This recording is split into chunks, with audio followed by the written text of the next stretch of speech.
हरिः ओम्।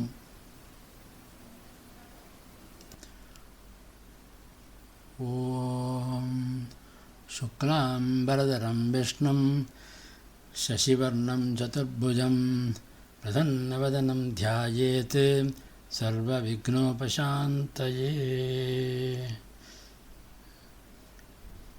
Sandhya Vandanam is one of the important duties to be performed by the Hindus, and in particular the Brahmin community. It is done thrice daily, one in the morning, one at noon, and one in the evening. In one of his discourses in the year 1932, Sri Chandrasekharendra Saraswati Swamigal of Kanchi Kamakoti Peetham, who is reverentially called as Mahaperiyava, said that Sandhya Vandanam is a weapon to destroy the evil forces. It is from a book titled Narpadu Samskarangalum Karmanushtanangalum. It is the Kamakoti Granthavali 33, published in 1950 by Sri Kamakoti Gochasthanam, Chennai. It is in Tamil language, and the Mahaperiyava dealt with the importance of pranayamam and arghya pradana. He also urged people to perform the Sandhya Vandanam without fail, knowing the meaning also.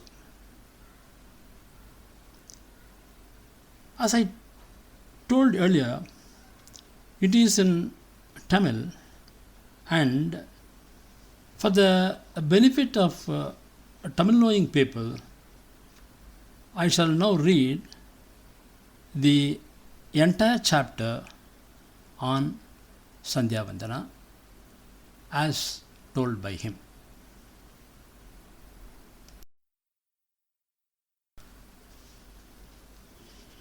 தனுர்வேதத்தில் அஸ்திரம் சஸ்திரம் என்று இரண்டு வகை ஆயுதங்கள் சொல்லப்பட்டிருக்கின்றன என்றும், அஸ்திரம் மந்திரபூர்வமாக ஒரு பதார்த்தத்தை விட்டால் எதன் மேல் விடுகிறோமோ அது நாசமடையும் என்றும் அன்றொரு நாள் சொன்னேன். நாம் பிரதிதினமும் பண்ண வேண்டிய அஸ்திர பிரயோகம் ஒன்று இருக்கிறது. அசுரர்களை நாசம் பண்ணுவதற்காக பிராமணர்கள் தினந்தோறும் ஓர் அஸ்திர பிரயோகம் பண்ண வேண்டும். அஸ்திரம் என்றால் ஒன்றை விட்டு எரிகிறதல்லவா? அந்த அஸ்திரம் எது? எதை விட்டெறிகிறது? நம்முடைய புத்தியை ஆசிரயித்திருக்கிற அசுரர்கள் தொலைய வேண்டும் என்று ஜலத்தை எரிகிறது. பாவம், பொய் முதலியவை தொலைய வேண்டும். ஞானசூரியன் பிரகாசிக்க வேண்டும். அது பிரகாசிக்காமல் பண்ணிக்கொண்டு உள்ளே இருக்கிற பிரதிபந்தங்கள் நிவர்த்தியாக வேண்டும் என்று அந்த அஸ்திர பிரயோகம் பண்ண வேண்டும். ஒவ்வொரு நாளும் 3 வேளை பண்ண வேண்டும். எந்த காரியம் பண்ணினாலும் பண்ணாவிட்டாலும் மூச்சை பிடித்து கொண்டு அதை பண்ண வேண்டும். அதுதான் சந்தியாவந்தனத்தில் அர்க்யம் கொடுப்பது. ஒரு காரியத்தை ஸ்ரத்தையாக ஒருவன் பண்ணினால் மூச்சை பிடித்து கொண்டு பண்ணுகிறான் என்று சொல்கிறோம். இந்த காரியத்தையும் மூச்சை பிடித்து கொண்டு பண்ண வேண்டும். தினந்தோறும் இதை பண்ணி வந்தால் அந்த சத்துருக்கள் நாசமாய் போய்விடுவார்கள். இது பண்ணுவதற்கு முதலில் மூச்சை பிடித்து கொள்ள வேண்டும். இப்பொழுது நாம் மூக்கைத்தான் பிடிக்கிறோம். நாசிகாம் ஆயம்ய என்று சொல்வதில்லை, பிராணான் ஆயம்ய என்று தான் சொல்லியிருக்கிறது. எந்த காரியம் பண்ணினாலும் மனது ஒருமைப்பட வேண்டும். ஜலத்தை கொண்டு அஸ்திர பிரயோகம் செய்வதற்கு மனது ஒருமைப்பட வேண்டும். அதற்காகத்தான் மூச்சை பிடிக்க வேண்டும். மூச்சை பிடித்தால் மனது எப்படி நிற்கும்? மனது நிற்கிற பொழுது மூச்சு நிற்கிறதல்வா, பெரிய ஆச்சரியம் உண்டாகிறது, பெரிய துன்பம் வருகிறது, பெரிய சந்தோஷம் ஏற்படுகிறது. அப்பொழுது மனது லயித்து போய் ஏகாந்தமாக நிற்கிறது. ஹா என்று கொஞ்ச நேரம் நின்று போய்விடுகிறது. அப்புறம் வேகமாக ஓடுகிறது. நாம அதை நிறுத்தவில்லை, இது தானாக நிற்கிறது. மனது அதிலே ஈடுபட்டு நின்று விடுகிறது. பின்பு பெருமூச்சு விடுகிறோம். எதற்காக? முன்பு விடாத மூச்சையும் சேர்த்து விடுகிறோம். மனது ஒருமைப்படுகிற போது மூச்சு நிற்கிறது. மூச்சு நின்றால் மனது ஒருமைப்படும். நாம் அர்க்கியம்படும்போது சித்தை காக்கிரியத்தோடு விட வேண்டும். பிராணாயாமம் பண்ணினால் சித்தை காக்கிரியம் உண்டாகும். அதை நிறைய பண்ணுவது யோகத்திற்கு அது கஷ்டமானது, உபதேசத்தின்படி செய்ய வேண்டியது. நாம் அதிகமாக பண்ணினால் 10 தடவை தான் பண்ணுகிறோம். 3 பண்ணு என்று சிலவத்திற்கு நியமம் ஏற்பட்டிருக்கிறது. சிறுவயதில் உபநயனமான காலம் முதற்கொண்டு கிரமமாக நாம் பிராணாயாமம் பண்ணி கொண்டு வந்திருந்தால் இத்தனை நாளில் யோகீஸ்வரராக இருப்போம். பண்ணுகிறதை சரியாக பண்ண வேண்டுமல்லவா? அரை நிமிஷம் பிராணன் நிற்க பண்ண வேண்டும். அதிகமாக வேண்டாம், சரீரத்துக்கு தகுந்தாற்போல் செய்யலாம். பிராணன் நின்றால் மனது நிற்கும். அது நின்றால் நாம் விடுகிற ஜலம் அஸ்திரமாகும். சந்தி பண்ணி ஆரம்பம் முதல் கடைசி வரையில் பரமேஸ்வரார்ப்பணம் பண்ண வேண்டும். அர்க்கியமாகிய அஸ்திர பிரயோகத்தை பண்ண வேண்டும். பின்பு காயத்ரி பண்ண வேண்டும். பிராணாயாமத்தை கூடியவரை பண்ண வேண்டும். கொஞ்சம் நிறுத்துகிறது பின்பு விடுகிறது என்ற அளவில் இருந்தாலே போரும், அதிகம் வேண்டாம். சங்கல்பம், மார்ஜனம், பிராசனம், அர்க்யப்பிரதானம், ஜபம், ஸ்தோத்திரம், அபிவாதனம் இவ்வளவும் பரமேஸ்வரனுடைய அனுக்கிரகம் பெறுவதற்காக பண்ணுகிறேன் என்று சொல்லி செய்ய வேண்டும். சங்கல்பம் என்பது அதுதான். அப்புறம் மார்ஜன மந்திரம் சொல்லி தீர்த்தத்தை புரோக்ஷணம் பண்ணிக்கொள்ள வேண்டும். இவ்வளவுக்கும் பிராணாயாமம் முக்கிய அங்கம். திரிகாலங்களிலும் ஸ்வல்பம் பண்ண வேண்டும். அதிகமாக பண்ணினால்தான் உபதிரவம் உண்டாகும்.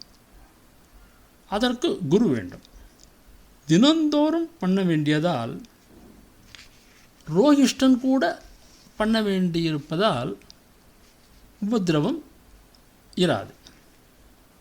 மனுஸ்மிருதி ரிஷயோ தீர்க்கசந்தியத்வாத் தீர்க்கமாயுரவாப்னுயுः பிரஜ்ஞாம் யசஸ்ச கீர்த்திஷ்ச பிரம்மவர்ச்ச சமேவச்ச. மனோ வாக் காயங்களால் பாபம் பண்ணியிருக்கிறோம். அந்த 3 நாளும் செய்யும் கர்மாக்களால் அந்த பாபத்தை போக்கிக் கொள்ள வேண்டும் என்று முன்பு சொல்லியிருக்கிறேன். சந்தியாவந்தனத்தில் வாக்கினால் மந்திரம் சொல்கிறோம். காயத்ரி ஜபத்தை மனதினால் தியானித்து பண்ணுகிறோம். மார்ஜனம் முதலியவைகளால் காயசுத்தி உண்டாகிறது.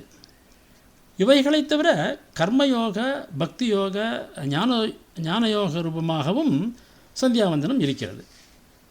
சந்தியாவந்தனம் பண்ண அவரவர்கள் தங்களுக்கென்று ஒரு பாத்திரம் வைத்து கொள்ள வேண்டும். அதிலே சந்தியாவந்தனம் பண்ண வேண்டும். பிராணாயாமம் அவசியம் பண்ண வேண்டும். ஈஸ்வரார்ப்பணமாக எல்லாவற்றையும் பண்ண வேண்டும். சந்தியாவந்தனத்தை அவசரமாக பண்ணக்கூடாது. சரியான காலத்தில் உச்சிதமாக சந்தியானுஷ்டானம் பண்ணினதால்தான் பலர் ரிஷிகளானார்கள். அபிவாதனத்தில் எந்த மகரிஷியினுடைய சந்ததியில் பிறந்திருக்கிறோமோ அந்த மகரிஷி கோத்திரத்தை சொல்லி அன்று முதல் காயத்ரி ஜபிக்கப்பட்டு வருகிறது. அந்த கோத்திரத்தில் பிறந்ததற்காகவாவது கர்மானுஷ்டானங்களை செய்ய வேண்டியது நமது கடமை. அந்த முதல் ரிஷிக்கு அப்புறம் எவ்வளவோ பேர் ரிஷிகளாக இருந்திருக்கிறார்கள். திரையார்ஷேயம், பஞ்சார்ஷேயம், சப்தார்ஷேயம், ஏகார்ஷேயம் என்று சொல்கிறார்கள். அந்தந்த கோத்திரத்தில் அவ்வளவு ரிஷிகள் இருந்திருக்கிறார்கள் என்று அதனால் தெரிய வருகிறது. ஸ்ரீவத்ச கோத்திரம் பஞ்சார்ஷேயம். தொடர்ச்சியாக வந்த தாரையை நாம் அறுத்து விடக்கூடாது. பிராணாயாமத்தோடு சித்தை காக்கிரியத்தோடு மந்திரலோபமில்லாமல் பரமேஸ்வரார்ப்பணம் பண்ணி எல்லாவற்றையும் பண்ண வேண்டும். பக்தி ஸ்ரத்தையோடு பண்ண வேண்டும். மர்மக லாபத்தோடு பண்ண வேண்டும். அர்த்தத்தை தெரிந்து கொள்ள வேண்டும். அன்கோட்.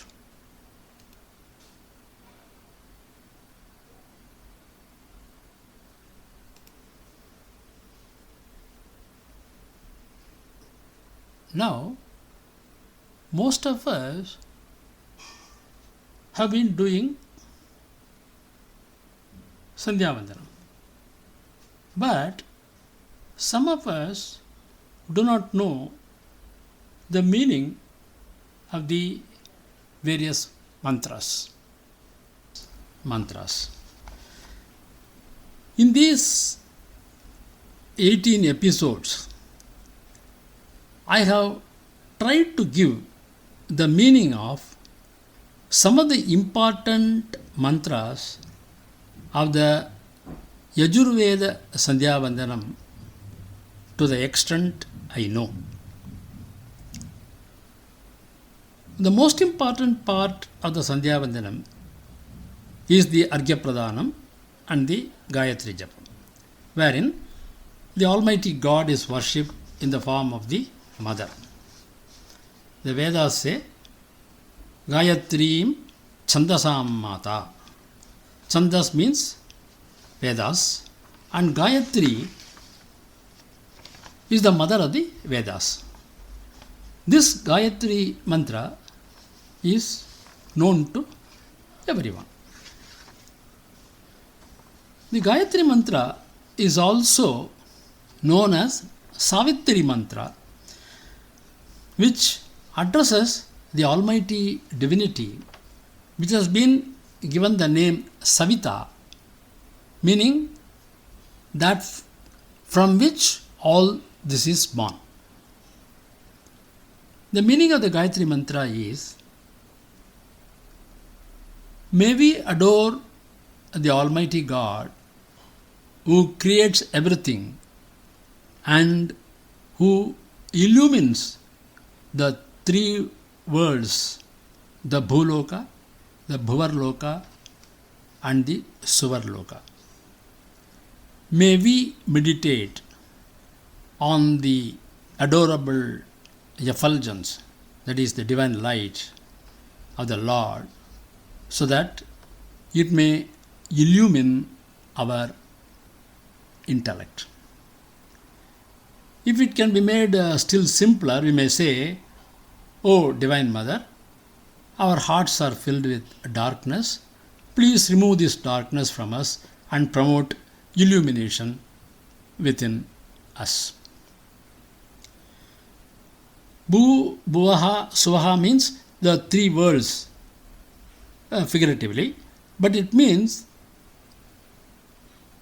everything. That is physical, mental and spiritual realms. Tat Sabitu Varenyam means let us adore that Almighty God. Bhargo Devasya Dhimahi means let us contemplate on the divine light. Yo Naha Diyo Prachodayat means who illumines our intellect. The Gayatri Mantra may be considered as having three parts. Namely, the first one is adoration, the second one is meditation, and the third one is the prayer. First, the divine is praised, then it is meditated upon in reverence, and finally, an appeal is made to the divine to awaken and strengthen the intellect, which is the discriminating faculty of man. In the succeeding 17 episodes, I have covered the following: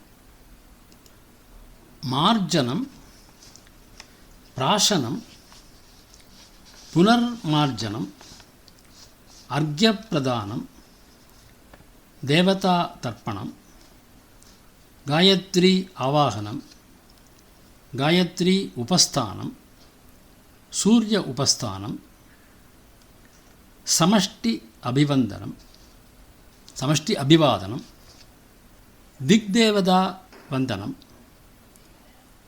Yama Vandanam, Harihara Vandanam, Surya Narayana Vandanam, and Samarpanam.